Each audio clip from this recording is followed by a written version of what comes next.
streaming.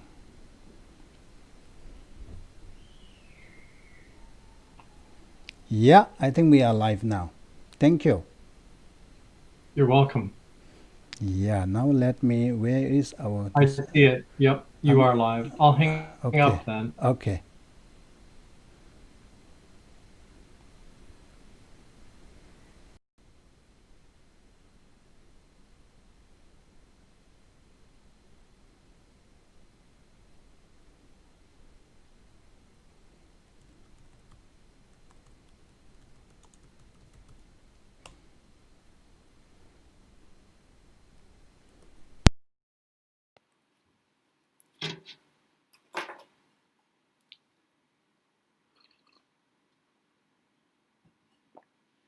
Ah.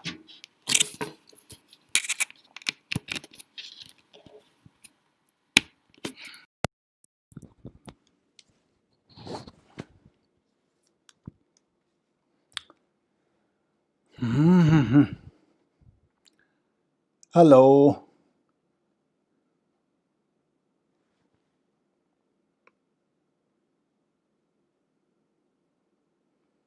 Okay, good.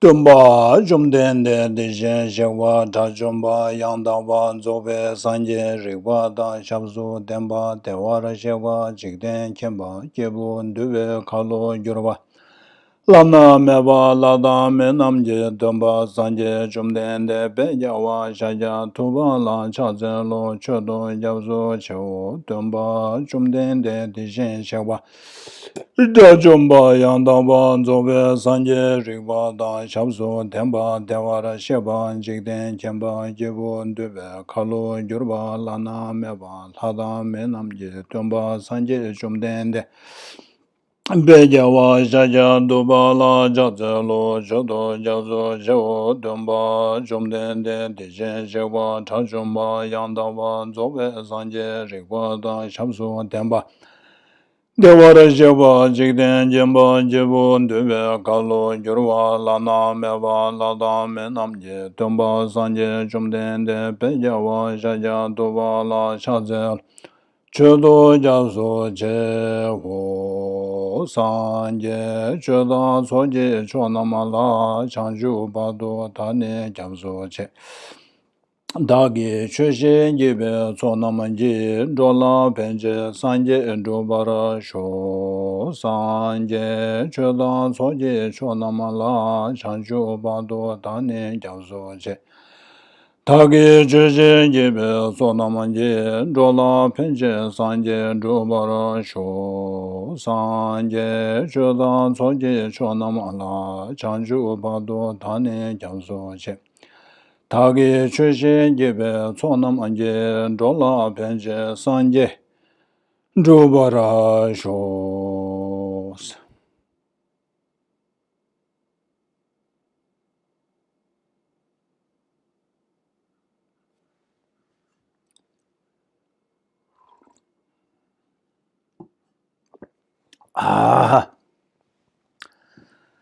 Good morning, everyone, and I'm so sorry that there was delay because we had a technical issue. But thanks to Ken Dunn, who is ever ready to help me, we managed to figure this out. So technology, despite its greatness, there are limitations. So anyway, so we are now on to the actual Bodhisattva vows. So since we have 2 sessions to cover all that, let's dive into it. So remember we talked about all that benefits, how good the bodhicitta is in terms of its power to exhausting negative karmas, as well as fulfilling all the wishes. So it is really great to develop such a mindset. But if we just leave it there, then we won't get anywhere. It really becomes like a mere aspiration. And just mere aspiration won't get us to Buddhahood. So we need to train ourselves.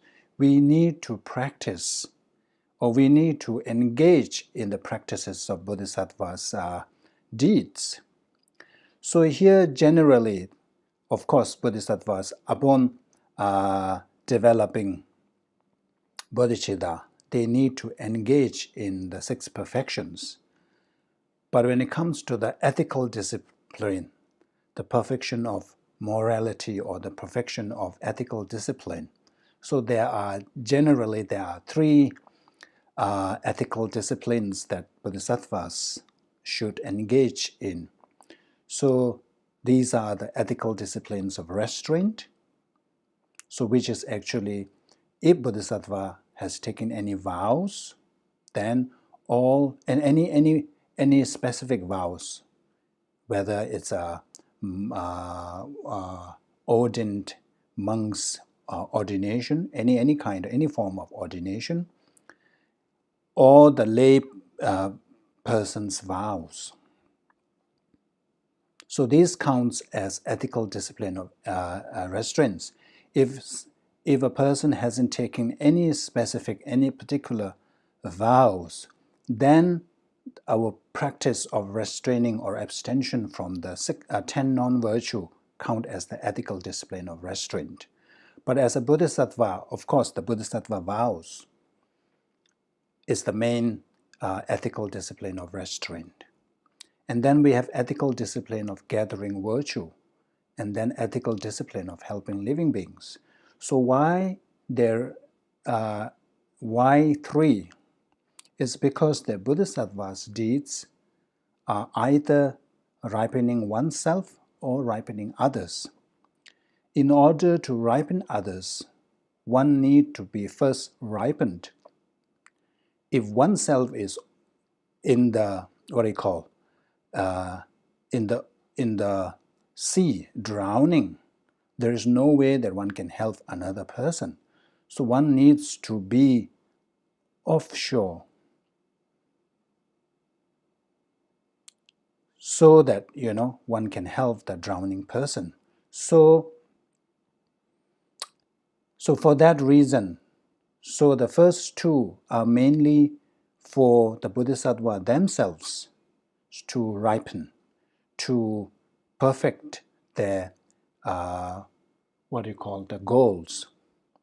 So for that we need first restraint. We need to avoid engaging in negativities, and then that is not enough.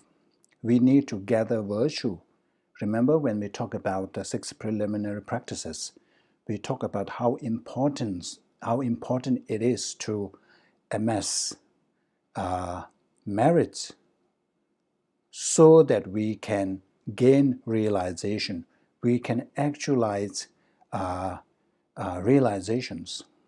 So without the support of merits, there is no way we can progress into the Bodhisattva's path.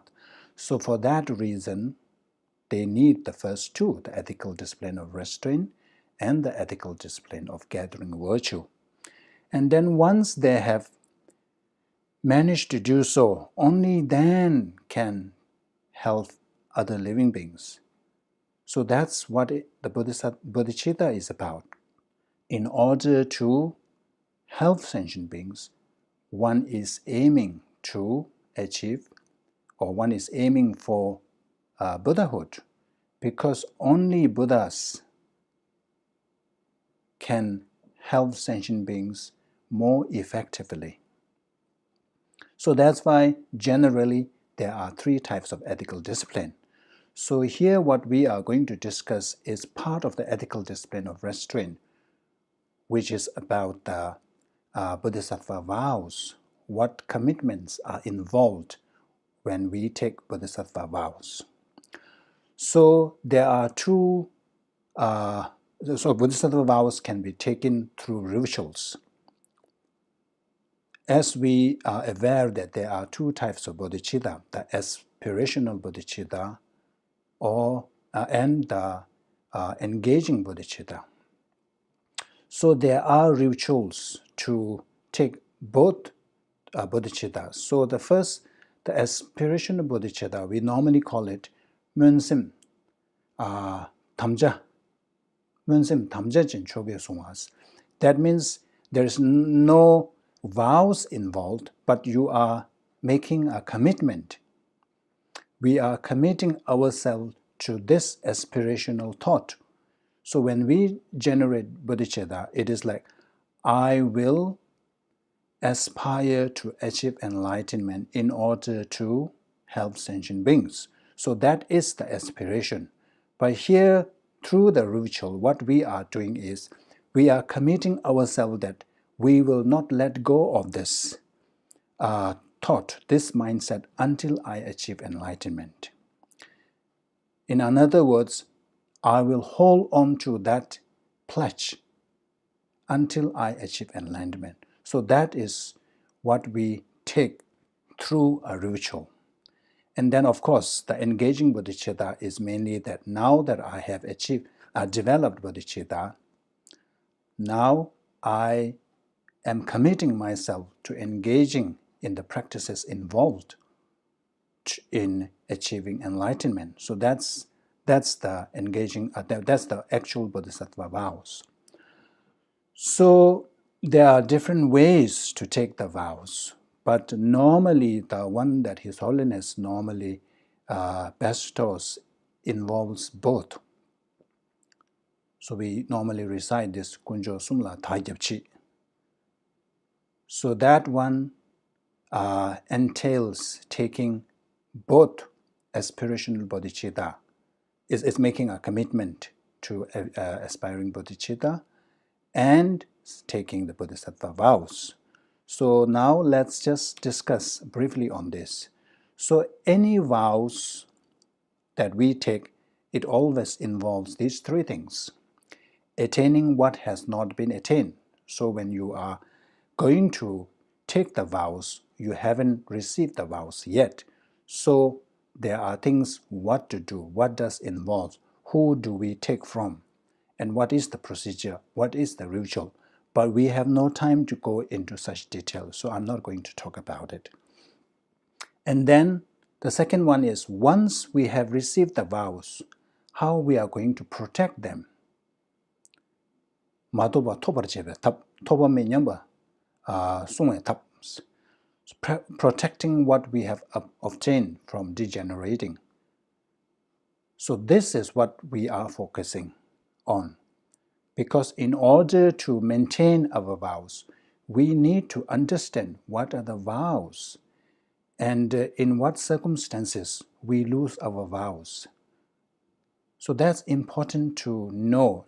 Without knowing, we won't be able to maintain our vows.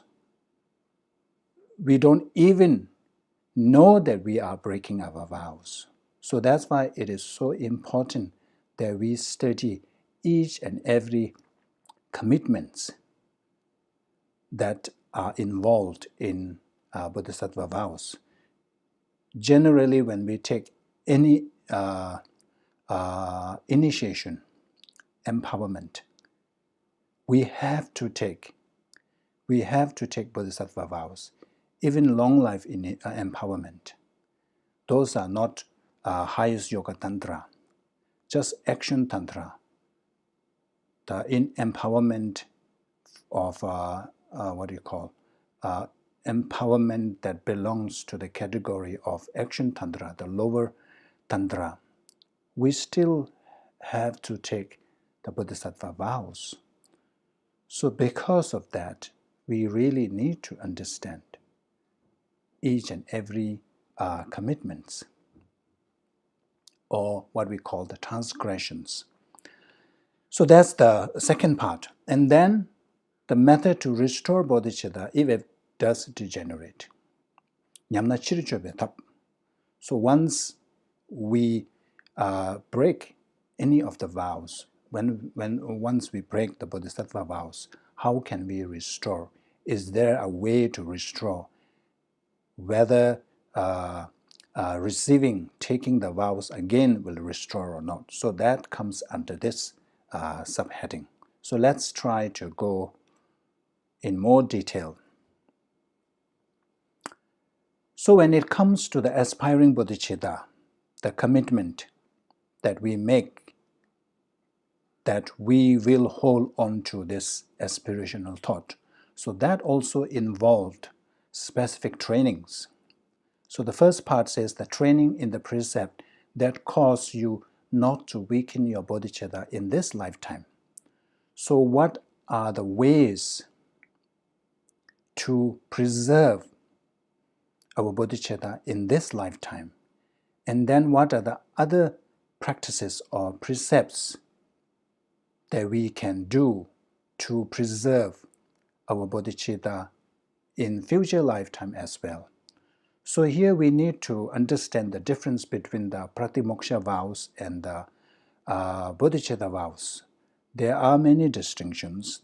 The one distinction is that Pratimoksha vow, when we die, our Pratimoksha vows end as well. But whereas Bodhicitta vows, if we have not broken, if we have not denounced the bodhicitta, if we still have the vows at the time of death, we carry that forward to next life. So that's why the training in the precept to cause you not to separate from your bodhicitta in future lifetime as well. So let's go and see in detail. So the first one, the training in the precepts that causes you not to weaken your bodhicitta in this lifetime. There are 4 things that we can do. The first one is to recall the benefits of the bodhicitta in order to increase the strength of your enthusiasm for it. Remember, for the past few sessions, we have talked about the virtue of bodhicitta. So these now we need to bring into our daily life. We need to contemplate on these benefits to to inspire ourselves in engaging in the development of bodhicitta, or to increase or the strength of our enthusiasm. So that's why you see in Dharma teachings, when the text is going to introduce a new topic, it always begins with extolling that topic. For example, when you talk about the bodhicitta, it always begins with extolling the virtue of bodhicitta. So because that's how people get inspired. When you see the benefit, you want to get that, you want to develop that. It's like the iPhones. When you hear the benefits of iPhone, how great the iPhone is, your desire to acquire, your desire to possess one increases. So likewise, if we are able to contemplate unceasingly the virtues of bodhicitta, then we will be all the time earnest and eager to develop this mind. So that's why it's saying to recall the benefits of the bodhicitta in order to increase the strength of your enthusiasm for it. The second one is to generate bodhicitta 6 times each day in order to increase the actual bodhicitta. So those who are reciting the 6-session Guru Yoga prayers, it is there. We normally recite 3 times in the morning and 3 times in the evening. Or people can, if you cannot do that, you can just recite 6 times at one go. But in it, so this is where you take the Bodhisattva vows again and again. So I normally recite this every now and then when this has been my practice, and I think it helps. So I recite this prayer, the one that we normally use to receive Bodhisattva vows. I go for refuge to three jewels. I confess individually all my negativities. I rejoice in the merit of my creating beings. I take hold with my mind the perfect state of a Buddha. I go for refuge until I am enlightened to the Buddha, the Dharma, and the Supreme Sangha assembly, and I do so to attain an enlightened mind in order to fulfill the aims of myself and others. I shall develop a supreme enlightened motive, and towards all sentient beings, my invited guests, I shall act with supreme enlightened contact. May I become a Buddha to benefit all. So this is what I try to recite as many as possible. So sometimes it'll be like 5 times, sometimes it can be 10 or 20 times. It depends on how mindful I was on that particular day. So I find this is very good, because from the morning we have to set our mind that today I will try my best. I will behave according to Bodhisattva's practices. Today I will try my best not to let myself under the influence of afflictive emotions. Today I will try my best to be mindful as much as possible. Today I will never let myself engaging in any of afflictive emotions such as anger, hatred, jealousy, greed, whatever. So when you do when you set that kind of mind frame or determination from the morning, and then during the daytime, you try to remember that, remind yourself. So what I do is every time when I remember this, I will recite this, that one, because it really reminds you about the bodhicitta. So I find that helpful, and you can try as well. And then doing that, it also fulfills, if you are not reciting the 6 session Guru Yoga, it fulfills this requirement to generate the bodhicitta 6 times each day in order to increase the actual bodhicitta. This will increase. And also we have this prayer, Chanju Semjo Rinpoche Majibanam Kyejuchiks. May bodhicitta be born to those who have not developed or arisen.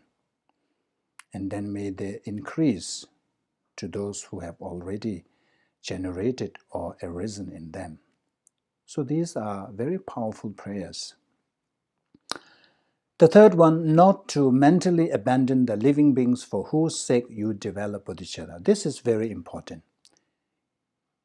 If we happen to engender or this kind of thought arises in our mind, we will lose bodhicitta, because this is like abandoning living beings. We have taken this vow in front of Buddhas and Bodhisattvas that I will never forsake all sentient beings. And then if you let go, if you abandon living beings, so this is quite what you call prone to happen. We are prone to happen because when we dislike some person, when the person we find is so disdainful, then we say, oh, I don't think I can, help him. I'm not going to help him in the future. Not anymore. So that means that when you say, I want to achieve enlightenment for the sake of all sentient beings, you have to add in the extra word that accept this person. So that doesn't become bodhicitta at all. So that's why this is very important. Sometimes, we encounter people who are so, irritable, disgusting, and then say, I am, especially when you help a person one time, second time, third time, and then you kind of give up. So this is danger. And then the third one, to accumulate the collection of merit and sublime wisdom. So we already discussed that in order to achieve enlightenment, we need the two merits, the wisdom aspect of merit and method aspect of merit. We need to have both. So here, in order to achieve enlightenment, we need to work towards accumulating the two merits. So these precepts or the practices are to help us maintain our bodhicitta strongly in this life. So now turn to the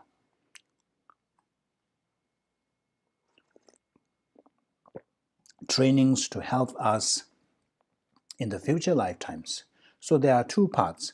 The training in the precept to eliminate 4 black practices that weaken bodhicitta. So in the text, they have identified, in the text, the 4 things are identified as black practices that are contrary to the Bodhisattva practices. So we need to abandon these practices called the black practices. And then we need to adopt what is called the 4 white practices. So what are these? So the 4 black practices are, number 1, deceiving abbots, preceptors, gurus, and those worthy of offerings. So it is actually lying to your gurus, your teachers. Even as a joke, we are not supposed to do that. Let's say if your guru asks you, how is your practice going along? So if you are not straightforward, if you are not honest about your practices, let's say if you are not really doing that well, but just to please the guru, if you just lie, or maybe if you just say to please guru, maybe there is some exception, but in order to look yourself good in the eyes of guru, and if you lie, that is deceiving your gurus. So we have abbots and preceptors. So abbots and preceptors are those who are involved in the ritual of bestowing the vows. So when monks receive the what you call practical vows, the novice vows or the bhikshu vows, there are many people involved. So the main person who the main one who presides that session is called the abbot. So where you received your actual vows from that person, so you treat that as your abbot. Here, abbot, we are not talking about monastery's abbot. Here it is about the abbot who bestows vows. So it doesn't have to be a real abbot. And preceptors, similar. Preceptors can be abbot, but preceptors are normally involved with other duties. So, for example, so there are people who will announce the time of your receiving the vows, tukoa they call it. So these are called preceptors, and gurus, of course, your teachers whom you receive teachings. And then also those who are worthy of offerings, those who are worthy of reverence, those who practice well, those great practitioners. Even though you may not have direct relationship, you may not have guru-disciple relationship, but if they are worthy of respect and reverence, then we should not tell lies to this. That's the first one. And then second one, making others feel regret about something that is not regrettable. So that is out of jealousy. When you see your Dharma friends or whoever is trying to practice, then you are jealous of that person, and then during your conversation, even though you know that what the person has done is actually something of worthy, is a proper practice, but just to discourage that person. You say things to make the person regret. So that's what it is talking about. We should not be engaging in this. And then speaking disparagingly to beings who have correctly entered the Mahayana path. So those who have become Mahayana practices, then you said, oh, why are you doing this practice? You are not worthy of this. You should have first done this, done that, all that kind of, just to discourage the person. So we should not do that. And then in the absence of sincerity, using deceit and misrepresentation to get the service of others. So this one,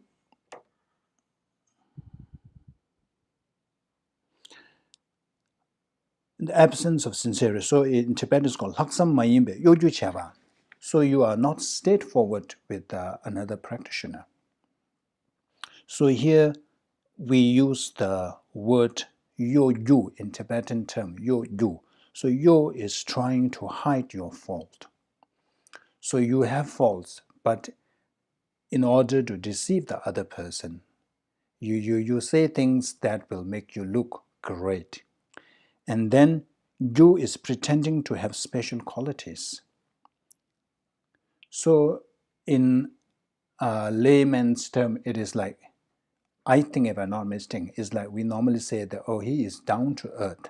It's very straightforward, very, what do you call, what is the word, is having this, adopting this natural attitude, nothing contrived, trying to present yourself as a great practitioner or anything, just present the way you are. So that's what it means. So now the practices that counters or the antidote to the black ones, the three white ones, forsaking consciously lying to any living beings whatsoever. Remember, the first one is deceitfully engaging in practices or saying things deceitfully to your, was it your gurus? Yeah. So now here, as an antidote, what we should adopt is forsaking consciously lying to any living beings whatsoever. Not, of course, to your gurus or preceptors or abbot, you should be honest. You shouldn't lie. But here it says that we should forsake lying to any living beings whatsoever. Whatever situation, in whatever circumstances, we should be honest all the time. So that's a simple decency, isn't it? So that's one. The second one is not deceiving, but remaining sincere to all living beings. That is to counter the last one amongst the four black practices. So being honest, not deceiving, but remaining sincere to all living beings. Developing the idea that all bodhisattvas are the teachers. Did we cover this? Yeah, so speaking disparagingly. So in order to counter that black practices, we need to develop the idea that all bodhisattvas are the teachers.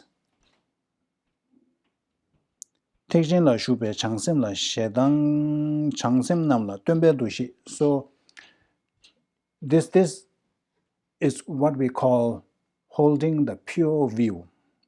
So any person you encounter, seeing that person as Buddha. So when you are able to view another person as Buddha, you won't criticize them because you will see the person as faultless, immaculate of faults, isn't it? Impeccable, faultless. So this is a very powerful method to prevent us from criticizing others. We have already discussed how dangerous and disastrous it is to criticize other people because we don't have the clairvoyance. We don't know who we are criticizing. And that person may be a bodhisattva, and we discuss how detrimental it is to disparage and criticize a bodhisattva.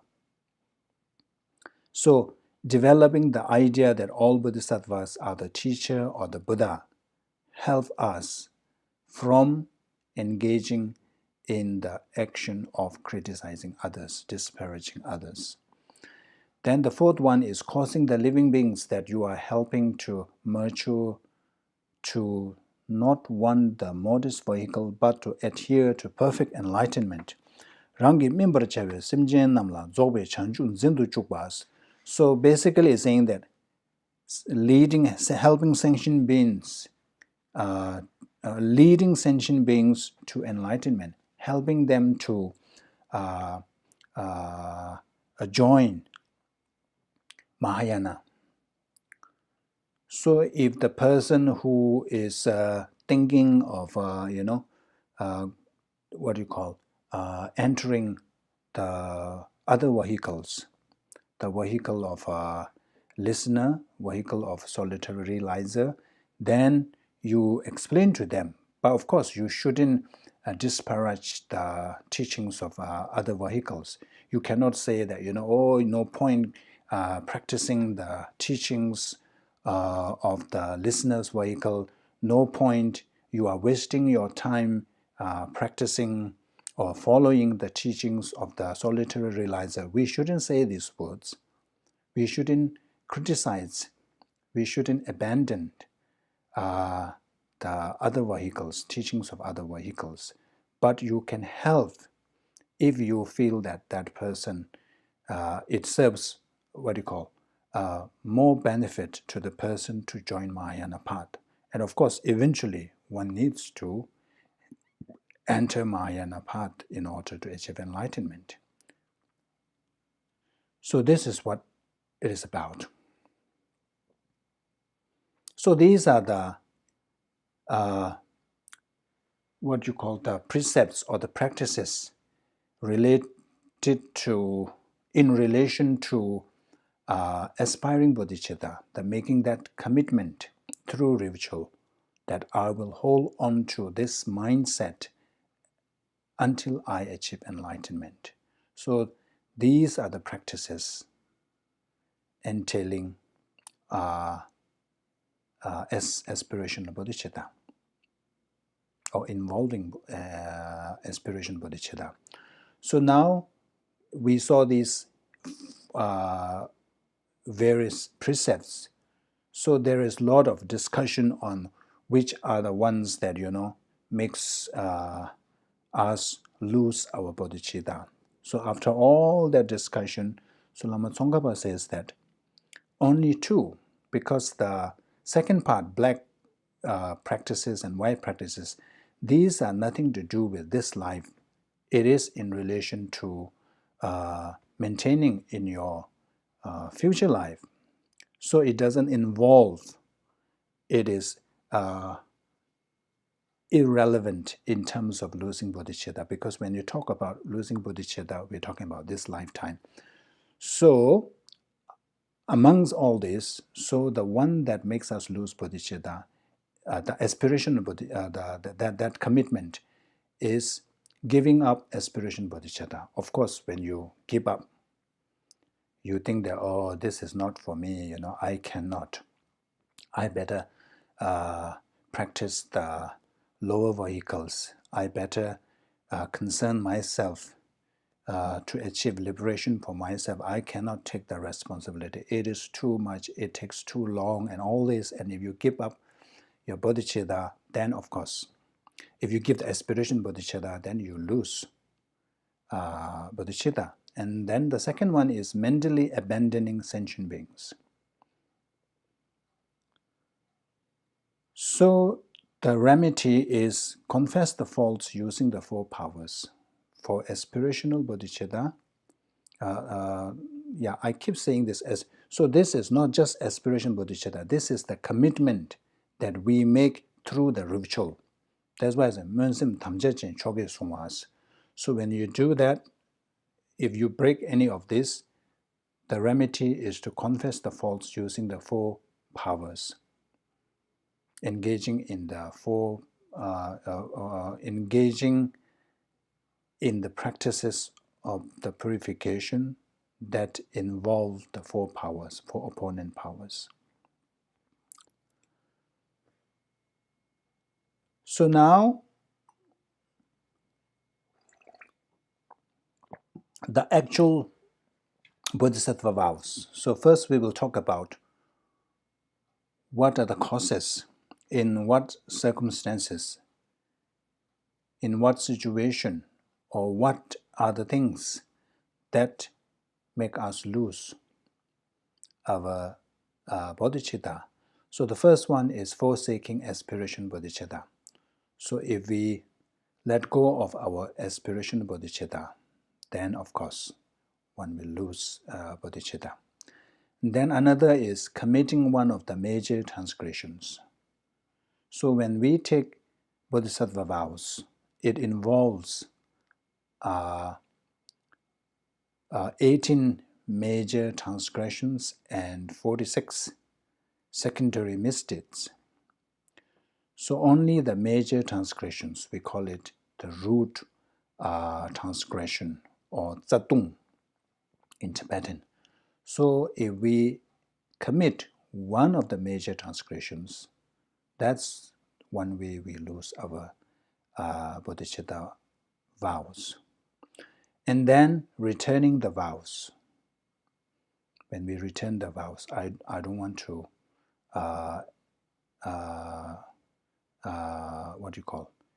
practice or engage in bodhisattva practices. I want to return the vows. But here in the Junjuk and all this, it says this is really, really severe, very grave, the consequences, because it is like you have promised to all Buddhas and Bodhisattvas that you will do this, and then you are now not fulfilling it.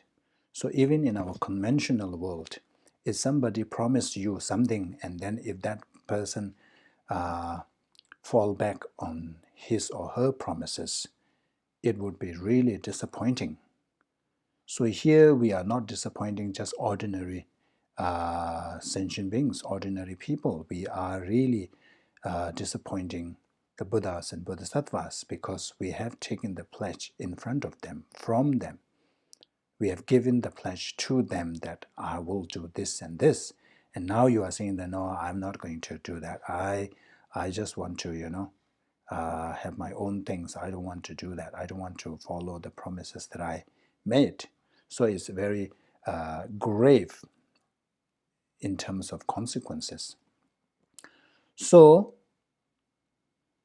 in order to keep our vows unbroken and pure, we need to understand what are these transgressions, the major 18 transgressions and 46 secondary misdeeds. So we need to understand, as I mentioned earlier, without our knowledge of this, there's no way we can preserve the vows. So let's go into that. So there are 2 kinds of transgressions, major transgression or downfalls. So when we commit any one of these, we loses our vows. And then secondary misdeeds, committing conflicts with the Bodhisattva vows. So these are the misdeeds. These are the actions that conflicts with the Bodhisattva vows, that contradicts our vows. So these are not so serious, but it is still violating the commitments that we have made. So,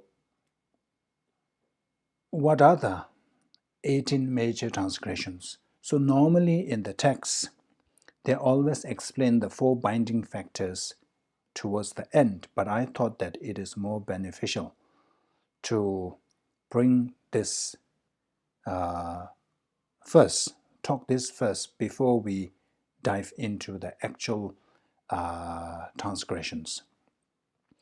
So there are 18, but 18, there is a criteria, there is a caveat that only 2, like the wrong view and then abandoning sentient beings. So these, the letting go of bodhicitta mind, these 2 doesn't require these 4 elements. Whereas the rest 16, in order to qualify as a major transgression, these 4 must be present. The 4 elements or the 4 binding factors need to be present. Without these 4 present, it is not a full or complete transgression which qualify as the major transgression. So in that sense, we can kind of release a sigh of relief. It is a relief for us, because then we can make sure that, these binding factors are not present. So what are these? The first one is not considering the action as wrong. So whatever actions that we take, if we have no sense of wrongness about it, we do something and we never feel that, we are doing something wrong. Instead, we feel that this is justifiable. What I'm doing is right. That's the number 1. And this is the most dangerous part, most grave or severe element among the 4. The second one is not giving up the desire to commit the act. Chundu malokpa. So this is that you have committed, but sometimes what happens is, you realize. You see, that's why it's very important. If you have the first one, then there's a high likelihood that you will have the rest as well. Because when you see that what you are doing is wrong, then there is a likelihood that you will not repeat. So the second one is not giving up the desire to commit action. So you have already committed, but you still want to commit. You have no intention to stop that. So there is no intention not to engage again. So that's the second one. Then taking pleasure in the action and delighting in it. So this is where you enjoy what you are doing. Instead of feeling bad about it, you enjoy. So here the taking pleasure in the action and delighting is at the end of the action, you feel this sense of satisfaction.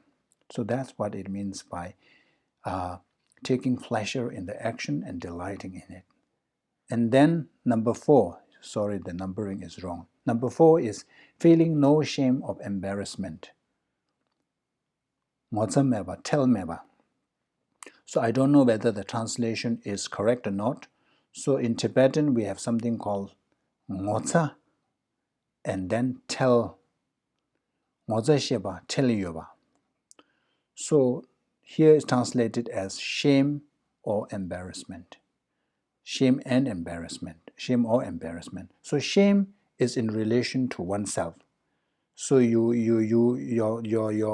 what do you call? You say that, I shouldn't engage in this because it harms me, or because, let's say for me, I shouldn't do this because I am a Rinpoche, I am a monk, I shouldn't do this, that kind of thing. So your reasoning is, or consideration is given to yourself. So because of your status, or because of because, how to put it? Yeah, because of your status and because the action harms you, so your reasoning is mainly this is not good for me. I am not the person who would do such things. So that kind of reasoning. And then if you abstain from engaging. That's called when you have this sense of shameness, a sense of shame. And then embarrassment is tell you, so that's why I'm not sure whether the differences are accurate or not. But when in Tibetan term, the tell you means now instead of your consideration is for others, not you. Oh, I shouldn't do this, it will cause harm to the other person. Or even for me, I can say that, oh, I shouldn't do this. If I do this, it will harm the reputation of Tibetan people, reputation of Sangha or Tibetan Buddhism. I shouldn't do this because it will make look bad of the Tibetan monks. So that kind of, these are giving considerations for others. So these are the four binding factors. So the relevance of these four binding is this. So when you engage in these 16 transgressions, when all the four binding factors are present, it is considered complete transgression and high degree. So that means you have committed the one of the major transgressions.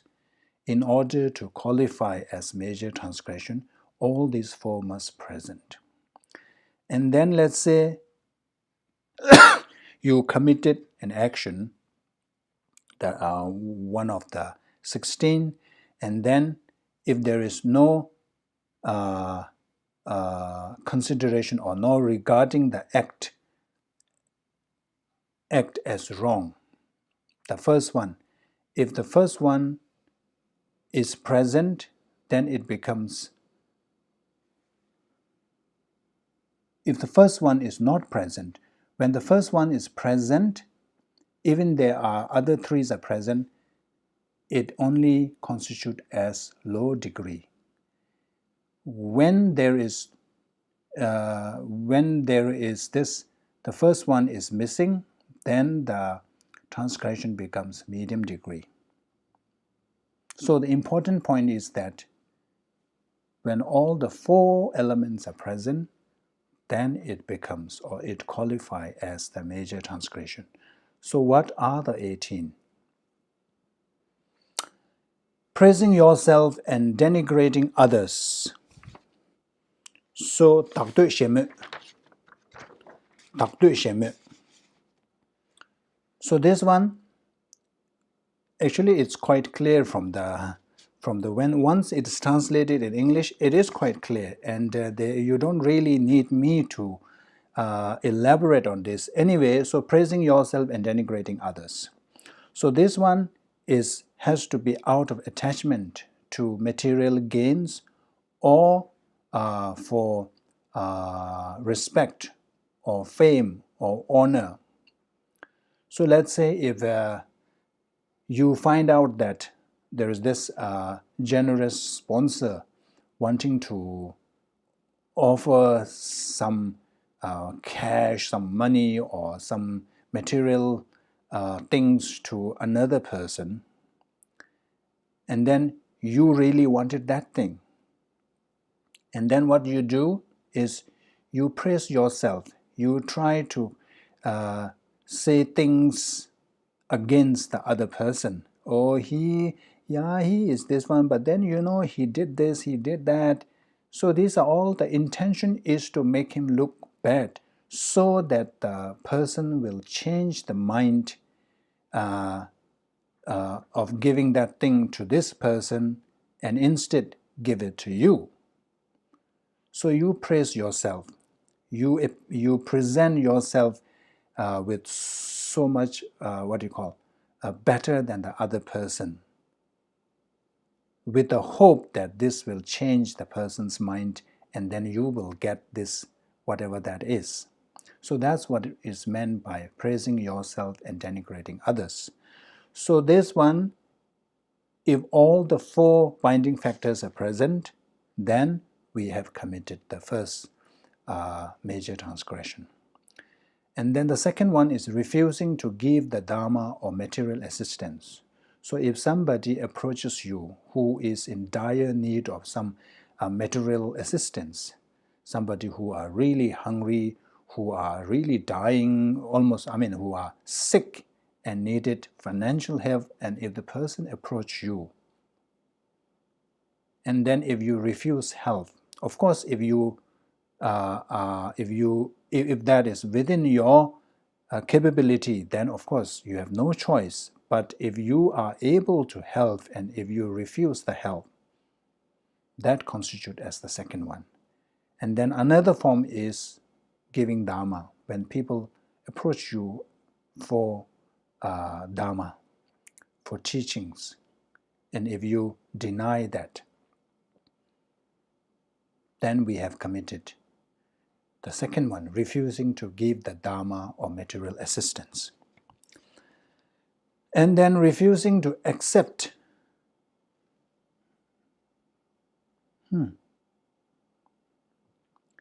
refusing to accept an apology. So this is out of resentment. So somebody has caused you some harms or insulted you, but the person, upon reflection, felt so bad about it and realized that that was not fair, and then the person comes back to apologize. And if you deny his apology, if you refuse to accept the apology, that constitutes the third one. So it has to be out of resentment.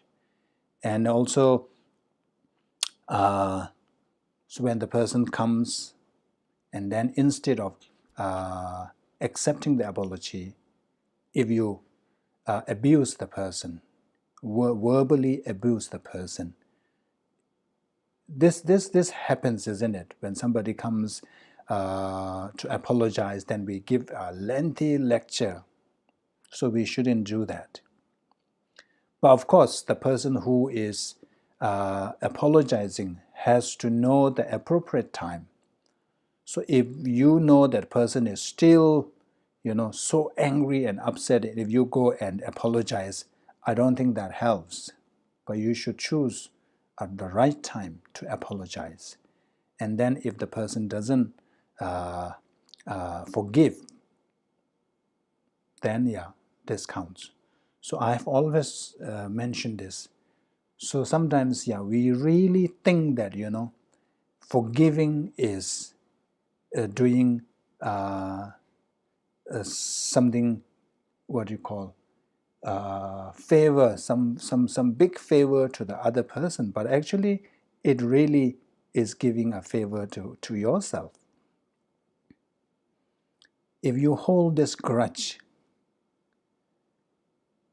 it really eats you. Slowly, it eats you. And we have discussed, it's like holding on to grudge is like anger, or grudge is like holding an ember in your, burning ember in your hand. It burns you, it doesn't burn the other person. While you cannot sleep here, the other person is really snoring, having a good dream, good sleep, sound sleep. And here you are thinking of all these things and having trouble going to sleep. So it is important. So refusing to accept an apology. So we must accept apology when other person sincerely apologizes. Then giving up Mahayana. So giving up Mahayana, Tekjin Pongwa. And in some, I won't go into that. There are many what you call fine nuances. So I think we don't have time, and it will just confuse you more. So I'm just covering the general idea of this. So giving of the Mahayana. So giving Mahayana is to say that, the Mahayana teaching is not taught by Buddha. It's rejecting the teaching. So it is very common amongst the other traditions that, Mahayana is not the one that is taught by Buddha. That is a common what you call, the reputation by other traditions. So when we say that that Mahayana is not taught by Buddha. Mahayana is not part of Buddha's teaching. So that's, we are really giving up Mahayana. And instead, in some texts it talks about instead promoting or propagating what is called black black practice or black practice, black teaching, which those disputable teaching as authentic. That is the second part to this. But anyway, for now, we just understand it as rejecting Mahayana teachings. And then stealing the property of the three jewels.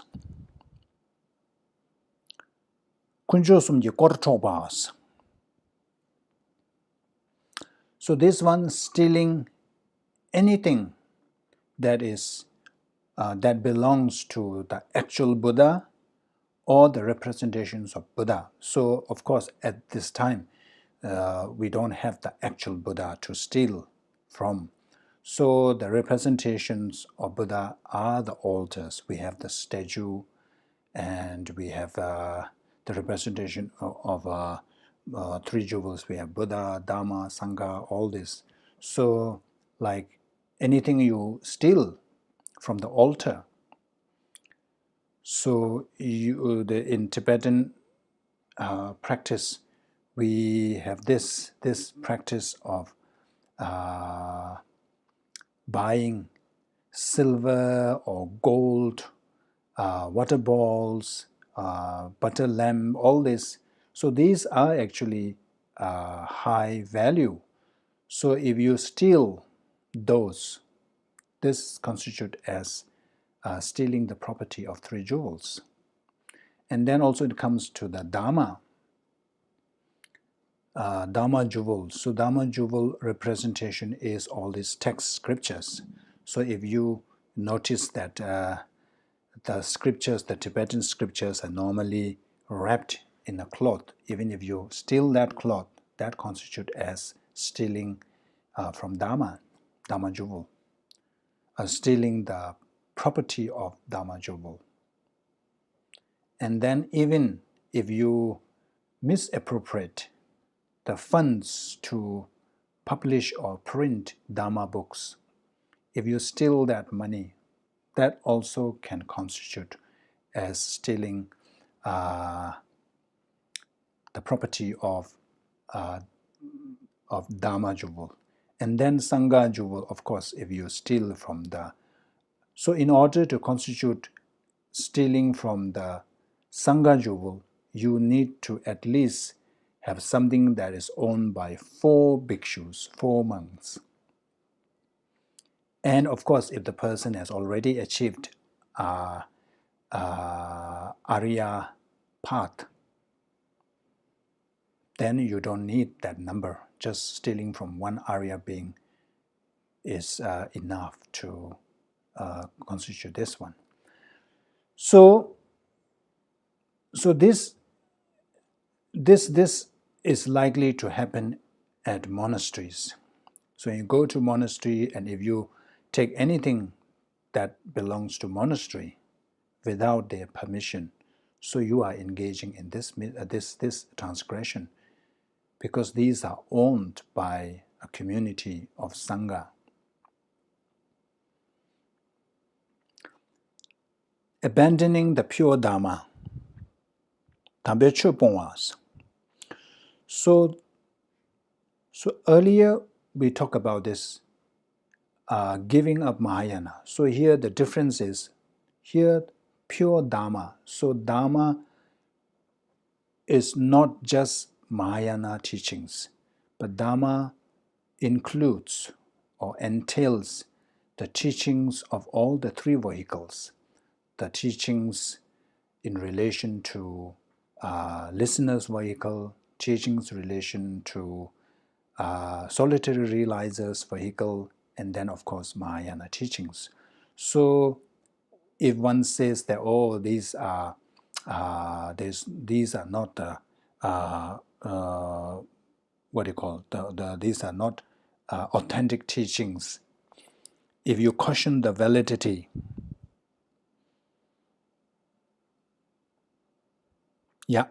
denying the validity of these teachings or repudiating these teachings, then it becomes this one, the abandoning the pure Dharma. So I think we are already beyond the time, but I think I have to finish this one. I hope you don't mind. And then mistreating an ordained person. So ngurmi toba. So ngurmi toba. Generally, ngurmi toba means to rope the saffron robes of monks. But here it is more than that. So that's why in some translation it is called mistreating an ordained person. So this one, in order to constitute this, you have to mistreat the 3 monks and below, because if you mistreat 4, then it constitutes the other one, the 3 jewels, stealing from 3 jewels. So here it has 2 parts. So one is like confiscating the monk's robe. So this can be understood in, let's put it, let me rephrase. The greater, how to put it this way? So let's say it. So when we say that confiscating their robes, it can also mean that forcing the monks, making the monks leave monastery, expelling from monasteries. So that will force them to lose their robes.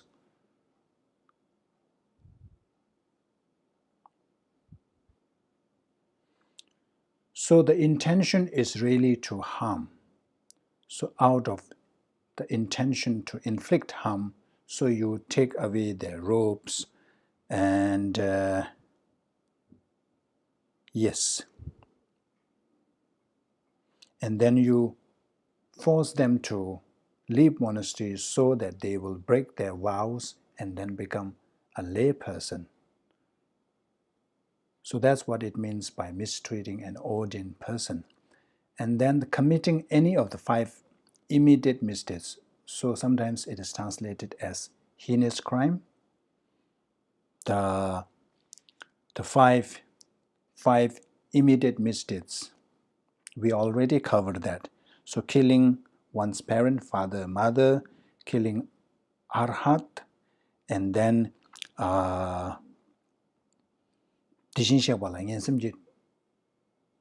was trying to draw blood from Buddha, which is not possible, but you can try.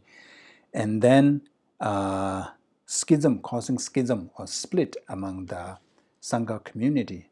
So these are considered as very grave negative karma. So that's why it is called immediate misdeeds, or sometimes it's called as immediate retribution. Sometimes it's also translated as tsamenga, which means no interval. So normally the karma can take many lifetimes to experience or ripen the results. But in this case,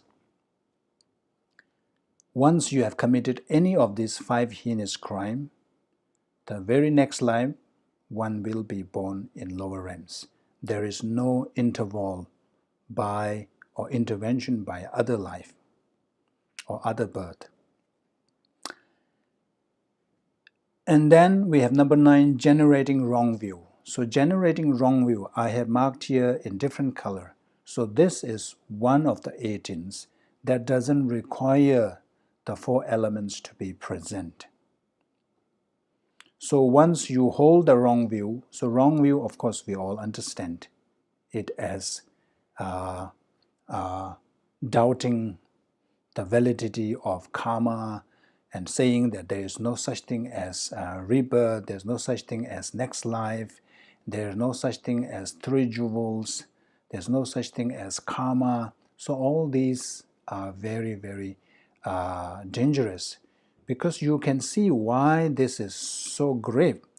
Once you have this view that there's no karma, so all your ethical discipline, there's no room for that. If there's no karma, why do we have to abstain from committing 10 non-virtue?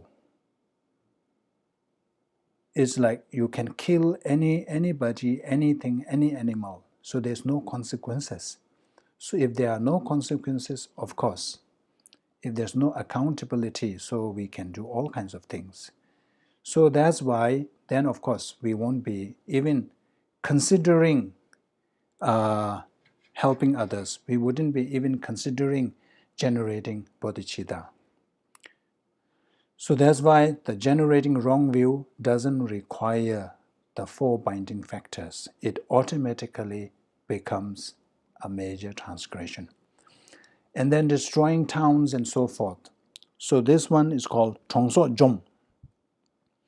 So this is basically destroying places. So for example, arsenal. You burn down a house.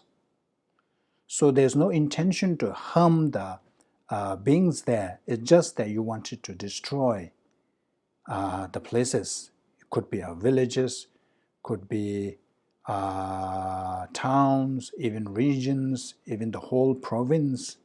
So when we engage, of course, for us, it is unlikely to happen. But these are some of these are labeled under the king's transgression, the minister's transgression, because these people who have these authorities can order to do so. So that's why it is more prone to happen or prone to be committed by people in power. Teaching emptiness to those who are spiritually unripe. So this is, of course, teaching emptiness is great. Teaching of emptiness is great.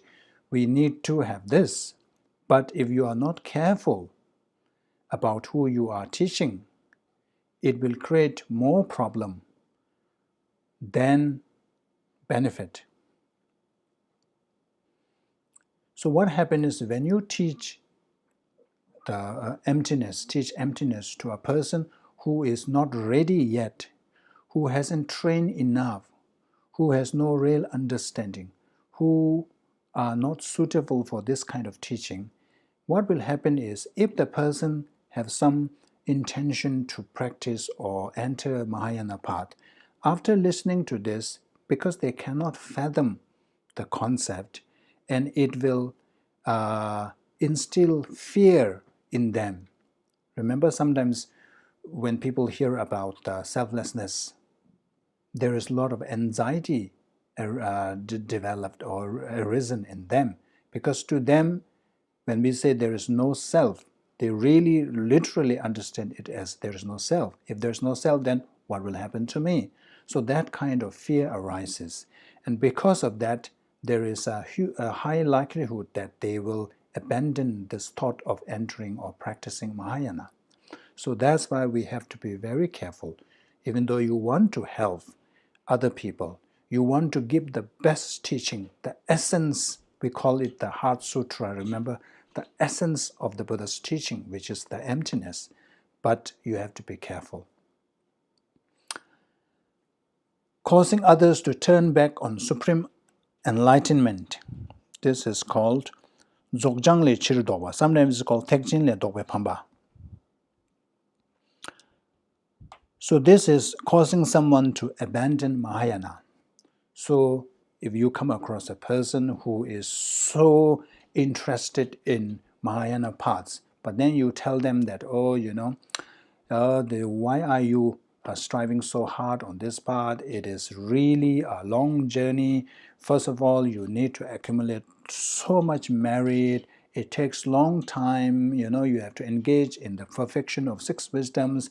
it is too challenging, you better, try the other vehicle.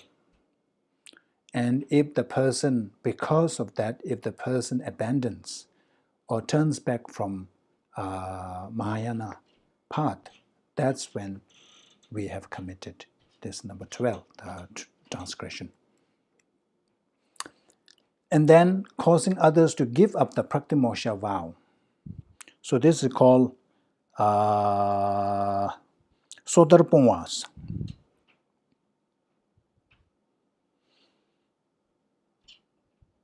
So this is also when you encounter people who are inclined to enter the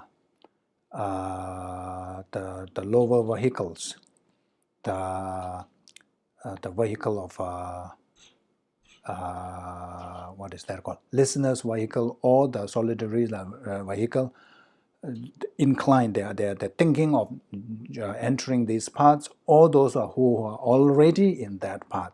And then if you discourage them, you say, oh, why are you doing these kind of practices? It is not that effective. But whereas if you generate bodhicitta and enter the Mahayana path, it is so powerful. Just practicing what do you call that? For the purification practices with bodhicitta will exhaust negative actions that we have accumulated for many lifetimes. So it is so powerful, so effective. Why not join Mahayana? So that's when they'll make others abandoned the other vehicles, entering the other vehicles. So that's constitute this one, causing others to give up the Praktimoksha vows. Discrediting the listener's vehicle. So this is really like denigrating the other vehicles. So it's called Nyeme, Nyerangi Tebala Myobas.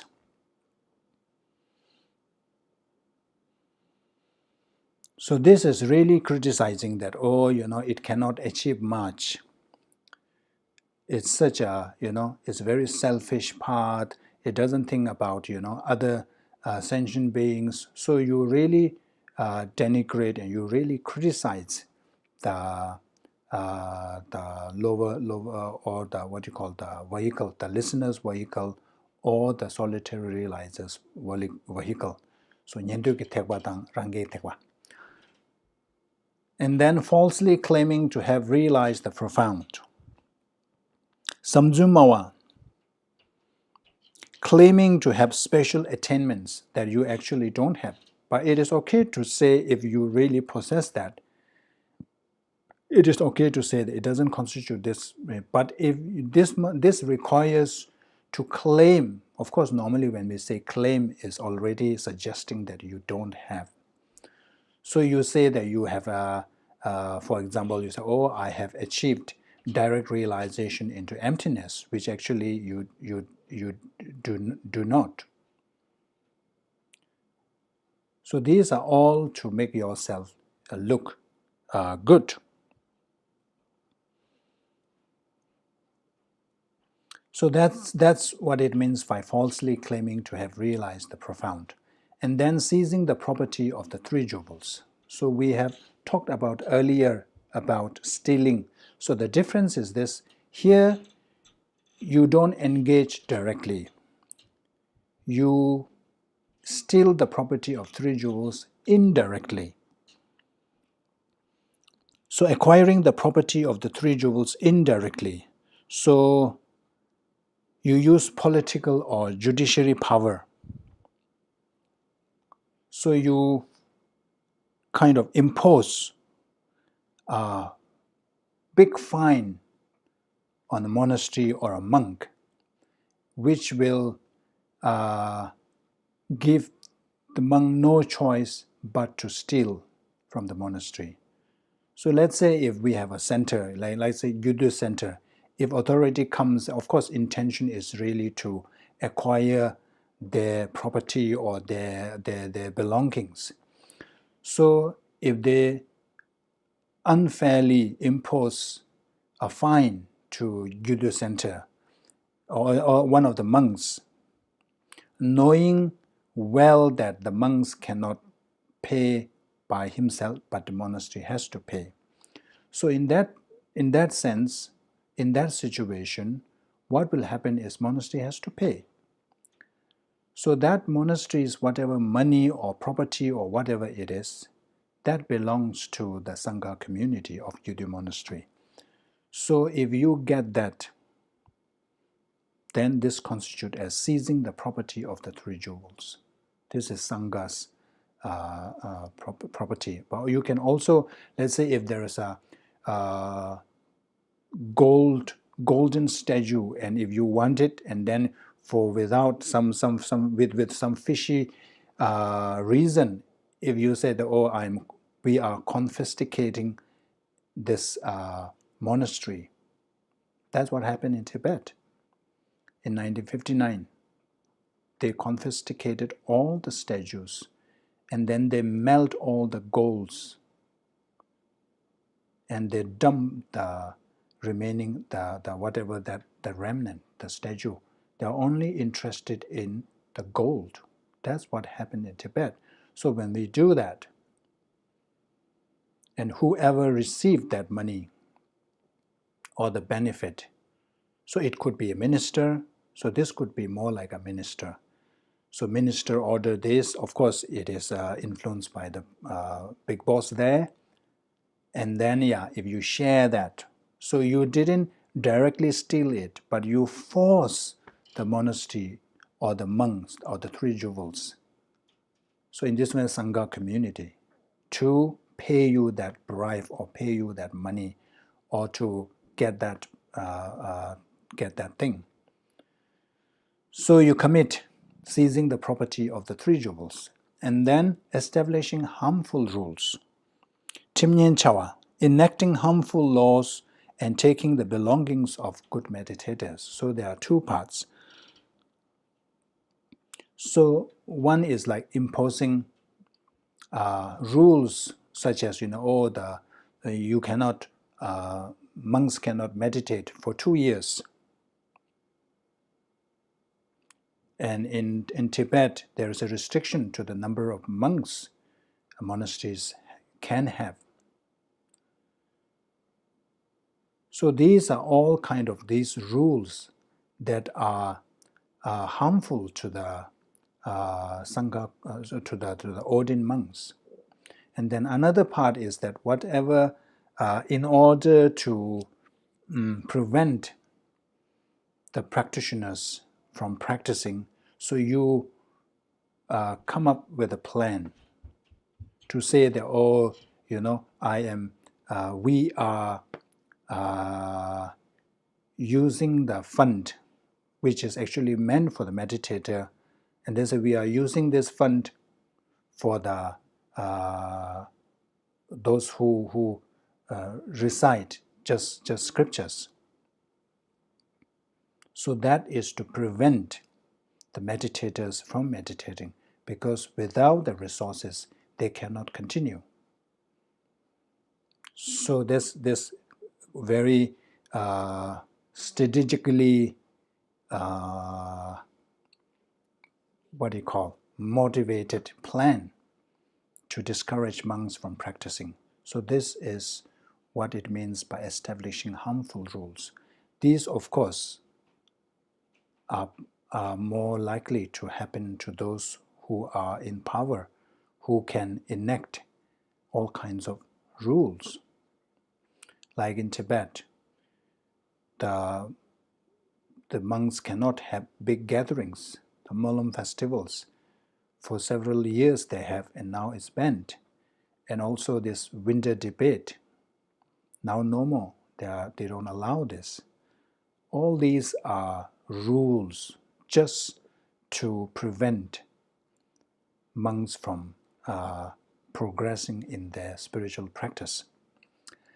And then finally, giving up bodhicitta. So this one you also see it is in different color. So these are the two. This is one of the two that doesn't require the 4 binding factors. So I think I've already exited the time, and we will stop here, and we will continue from next week. And next week we are supposed to cover all the 46 misdeeds. I don't know whether we can. If not, we have to substitute with another class. I wanted to finish all this for this semester. So thank you very much, and sorry for the delay in starting today's streaming. Let's say prayers, dedication prayers. Taki chini sakwe gyawa de tendang zhowa kunla kangpen dang kyabara chizun losan takwa yi tenpe nyingbu ringdu seche sho. Jambe bawe chedar khenpa dang kundu sangpe tenyang teshin du teta kungi jesu talobji gyawa deta tamche rabdu ngo tuzun shekwe gyawa tamche ge ngowa kangla chodo ngakwa de taki kewe cawan digunya. Zangbo chuchi rabdo ngo waragi